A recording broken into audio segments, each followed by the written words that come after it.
Welcome sa Panlasang Pinoy. Ako si Vanjo Merano at ito, maganda ang hapon ngayon dito sa amin. Nakikita nyo si Day, ayun oh.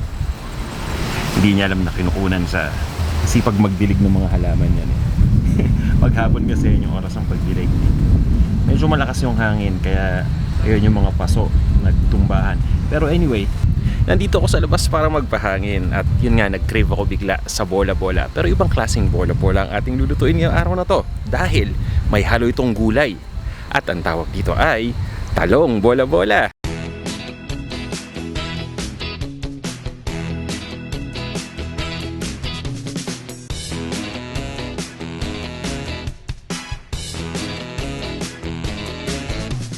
Ito yung mga ingredients na gagamitin natin para dito sa ating recipe.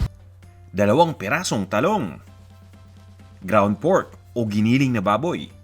Gagamit din tayo ng breadcrumbs, ng all-purpose flour o harina, ng onion, garlic powder, 1 pirasong itlog, kailangan din natin ng ground black pepper, at ng asin.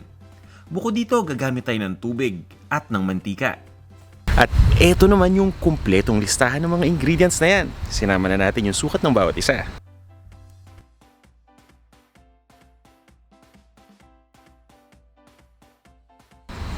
Kaya kung handa na kayo, tara na, umpisa na natin ang pagluluto.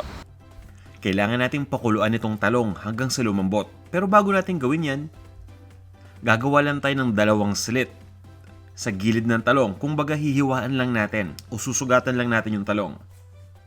Makakatulong to para lalong mabilis yung paglambot nito habang pinapakuluan natin maya-maya.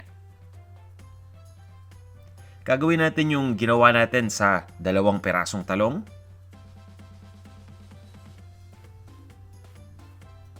At pagkatapos niyan ay kukunin lang natin yung ating lalagyan, yung ating pagpapakuluan.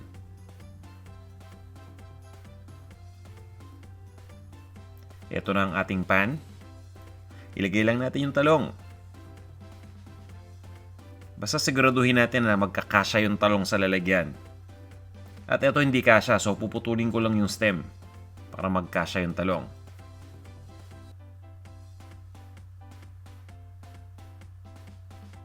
Yan, sakto na. Maglalagay lang tayo ng tubig. At pagkalagay ng tubig, papakuluan lang natin ito. Dali na natin itong ating pan sa stove at initin na natin. Pabayaan lang natin hanggang sa kumulo na yung tubig. Kailangan nating pakuluan itong talong ng at least 6 na minuto o 6 minutes. At ayan, napapansin natin na unti-unti nang kumukulo yung tubig. Kumbaga yung bahagi ng talong na nasa ilalim, unti-unti na rin naluluto yan. Para makita natin, pwede natin itong baliktarin. Ayan. At dahil nga nag-uumpisa ng kumulo yung tubig, para lalo itong kumulo, pwede nating takpan itong ating lutuan. At ituloy lang natin ang pagpapakulo ng 6 na minuto.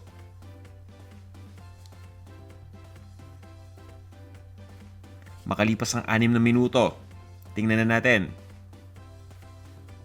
Medyo violet pa yung ilalim, pero malambot na.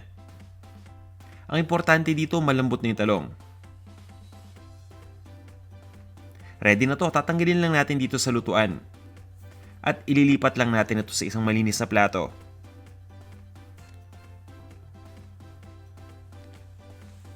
At ipapa-cool down muna natin itong talong. Dahil maya-maya lang kapag nag-cool down na, babalatan na natin ito. Ready na itong talong, nag-cool down na, pwede na natin itong balatan. At nakakatulong yung ginawa nating slit kanina. Pwede tayong mag-umpisa doon. Mas madaling balatan ng talong, di ba? Kapag ganyan meron ng hiwa. Doon tayo mag-umpisa, tapos babalatan lang natin na parang saging pinipil lang natin. Ayan. Itutuloy lang natin hanggang sa matanggal na yung balat. At gagawin pa natin to dun sa 1 pirasong talong pa. Itong talong na napalambot na ay magiging parte ng bola-bola mixture. Kaya natin to pinakuluan hanggang sa lumambot nang sa ganun ay mahalo nating mabuti dun sa ibang mga ingredients. Once na mabalatan na natin itong pangalawang talong, ang gagawin natin dito ay hihiwain lang natin. Usually pwede natin itong i-mash gamit ang tinidor. Pero since nandito na tayo sa sangkalan, ang gagawin ko ay hihiwain ko na lang itong talong ng maliliit na peraso. Tanggalin lang natin yung pinakadulo.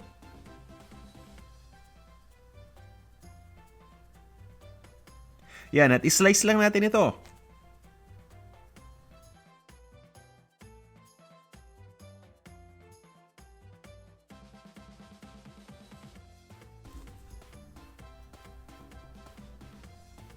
Yan, ready na itong talong. Ililipat lang natin ito sa isang malaking bowl.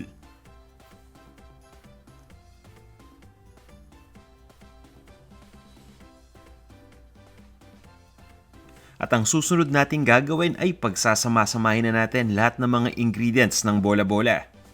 Umpisa dito sa talong, syempre. Ito naman yung ground pork o yung giniling na baboy. Haluin lang natin itong dalawang ingredients. Kadalasan, di ba, kapag sinabi nating bola-bola, karne lang yan o yung protein kagaya ng ground pork or ground chicken. Ngayon, mas healthier dahil may talong tayong nilalagay. O di ba? May meat na may gulay pa. Ito naman yung onion o yung sibuyas.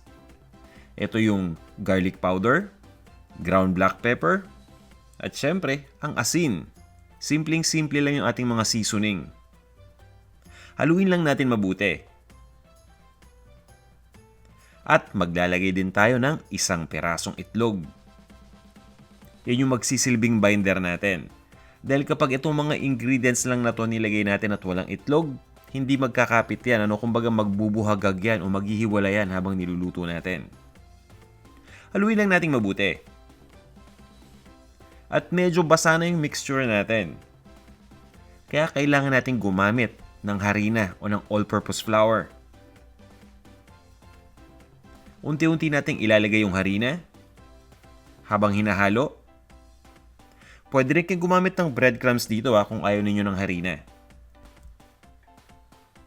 Basta ang importante dito, kung ano yung mas mura yun ang gamitin natin. So for example, mas mura yung harina, di harina gamitin natin.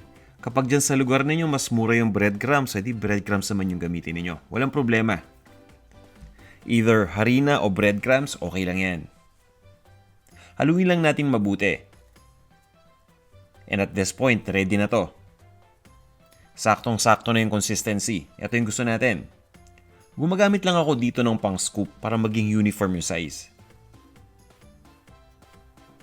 Yan, i-ready na natin yung breadcrumbs. Ayun, dito papasok yung breadcrumbs dahil ito yung magiging coating. Ang ginagawa ko yung nagsuscoop lang ako ng mixture ng ating talong bola-bola. Ilagay natin dito sa ating bowl na may breadcrumbs at i-shake lang natin. Para naman makoat na itong bola-bola nitong breadcrumbs. Pwede rin kayong gumamit ng harina kung walang available na breadcrumbs. At at this point, magpapainit na tayo ng mantika sa isang cooking pot. At sa oras na uminit na yung mantika, ilagay na natin yung ating bola-bola. Tandaan ninyo low heat lang tayo, huwag masyadong malakas yung apoy. Ginagawa ko yung pagluto sa low heat nang sa ganun ay maging lutong-luto itong bola-bola. Simula sa labas hanggang sa loob. Dahil kapag napakainit yung apoy, yung labas lang yung maluluto kagad at mahihilaw yung loob. Kaya naman importante na lutuin natin ito ng gradual lang. Kailangan natin itong iprito, i-deep fry ng 8 minuto. Para nang sa ganun, sigurado tayo na pati yung pork na hinalo natin ay lutong-luto na rin. Ito na yung magiging itsura after 2 minutes. Ayan, di ba? So, medyo nagiging golden brown na. Gumaganda na yung kulay. Itutuloy lang natin ang pagprito dito hanggang sa ma-reach natin yung 8-minute mark. Basta nasa mahinang apoy lang tayo. At after 8 minutes, eto na. Nag-brown na itong ating bola-bola. Ready na to. Ang ginagawa ko ay naglalagay lang ako ng wire rack sa isang plato. At ilalagay natin yung mga naprito nating bola-bola dito sa ibabaw. Para nang sa ganun, may space para tumulo yung mantika. Pwede rin kayong maglagay ng paper towel lang sa ganun naman yung excess na mantika ay na-absorb ng paper towel. Ipapa-cool down lang natin ito at pagkatapos itutuloy natin yung pagprito ng iba pang mga bola-bola na nagawa na natin. At isa pa pala, importante pagdating sa pagprito, tamang-tama lang yung bilang na ilalagay natin sa ating lutuan.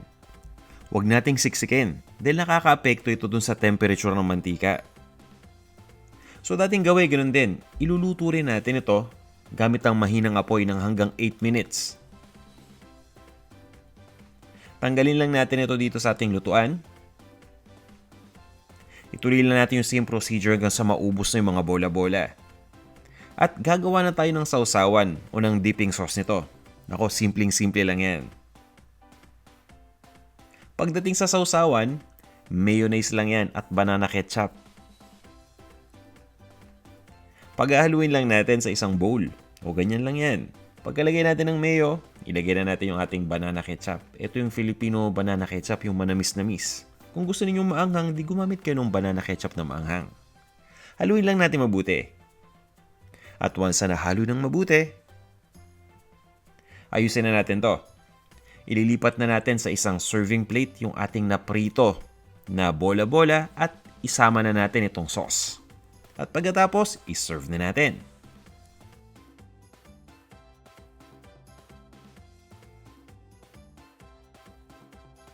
Ito na yung ating talong bola-bola.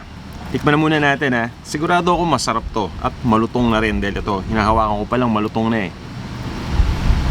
At titikman din natin itong ating simpleng sausawan. Yung ketchup and mayo.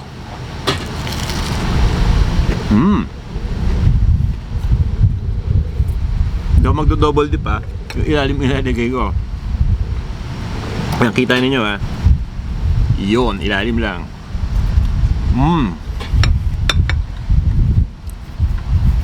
Okay. Masarap yung sauce. Maganda yung texture, malutong. At masarap din syempre yung loob mo, yung talong na may meat. Nalalasan mo yung talong, pero nalalasan mo rin yung meat. At the same time, naglagay tayo ng asin at konting mga seasoning. So nakatulong yun para magpalasa. O diba? Napaka-simple at kumbaga budget friendly itong ating ginawang dish ngayong araw na to. Kaya sana nagustuhan ninyo. At para maiba naman, subukan nyo din itong ating recipe. Okay, ngayon magbabati-bati muna, kumbaga greetings portion sa mga kaibigan natin na laging nanonood natin mga videos, laging nagko-comment at importante, laging nagsishare ng mga videos natin. Maraming salamat sa inyong lahat. At ito, iisa-isahin ko kayo ha. Hello Rachel Hazel. Hi Jean Deniaga. At ito, ang dami nila. So, yung pangalan ninyo makikita ninyo sa aking tabi. Hello, Jer Ula, Blue Sky Penalte. Hello rin, Mirna de Asis. Kay Skynet Llamanzares, hello sa'yo. Kay Honesto Tolentino. Hello, Honesto. Kay Yvonne Elet. Hi, Yvonne. Hello rin sa'yo, Rogeline Seva. Kay Thelma Catenza. Broken Heart, Mika Lovely. Hello rin, Roseline Mandawe. Kay Justin Ganti, kay Angelina Are, at kay Jerome Navidad. Ito ba? Hello kay Charito Cruzado, kay Nicel Gacosta, kay Monica Latayada, kay Linda Vilma Ole, Joy Orquillas, hello sa'yo. Annie Franz Ortego, Carmen Cordial, kay Jerus Castillo, Mercy Garnase, Lynn Ras. Hello rin Idan Zaman, kay Chonade Tagib o Takib, kay Neneth Augusto, Lynn Ali, Aris Regala, Jacqueline Cruz, hello sa inyo. Kay Teresita KW at kay Raquel Sebio. Zabzar, hi. Teddy Belardo at Yad123 Yoleb. Ann Perez, Hamida Malim, Irish Kalimpusan, Jilly Gay Suasin, Clarissa Ulitin, Marichain Abregana. Hello sa inyo. Ang dami, no? Ito yung mga kaibigan natin na walang sawa talaga, kaya wala rin akong sawa na babatiin kayong lahat. Okay. Kay Matt Zamora, kay Ernith Macapas, Kyle Robles, Hatomi. Hello Ganda Kanayaw at kay Luisa Lotlotcel. Hello rin Mayet Radaza, kay Leti Antenor, kay Dave Mariano, Tombomi Olga Kasi. Ulitin natin na, Tombomzi Olga Kasi. Yon. Clarita Mamaril, Zenlove 2578, kay Venn Diagram, kay Heidi Hinabe Hilian. Maraming salamat sa inyong lahat sa pagnood ng video na to at dun sa mga binati natin. Maraming salamat sa inyong lahat sa walang sawa ninyong pag-comment at pag-share ng ating mga video. Kung meron kayong mga recipe request or may mga feedback kayo o suggestions, ipaalam nyo lang sa akin, mag-comment lang din kayo. At sana huwag kayong magsawang manood natin mga video at tangkilikin nyo pa yung mga videos ng Panlasang Pinoy dahil mas nagiging exciting pang ating mga i-feature sa mga susunod na araw, okay? At doon sa mga hindi pa nagpa-follow sa atin sa Instagram, meron tayong Instagram account, i-search na lang Panlasang Pinoy. Magkita-kita tayo sa ating susunod na video. Hanggang sa muli.